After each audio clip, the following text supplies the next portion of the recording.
Non veg எல்லாம் செய்யும்போது இந்த ஒரு பொடி கலக்குனாலே போதும், அவ்வளோ டேஸ்ட்டாக இருக்கும். செட்டிநாடு ஸ்டைலில் எப்படி மசாலா பொடி செய்யுதுன்னு பார்க்கலாம் வாங்க.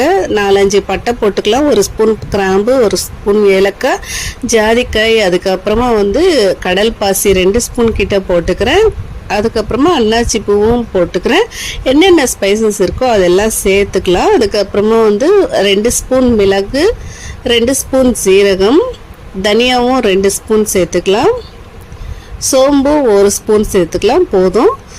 எல்லாமே சேர்த்து நல்லா ஒரு வாட்டி கலக்கிட்டு அதுக்கப்புறமா ஒரு 6-7 காஞ்ச மிளகாய் சேர்த்துட்டு நல்லா மிக்ஸ் பண்ணிடலாம். நல்லா ஒரு சூடு வந்தாலே போதும், கருகிடாமல் பார்த்துக்கோங்க.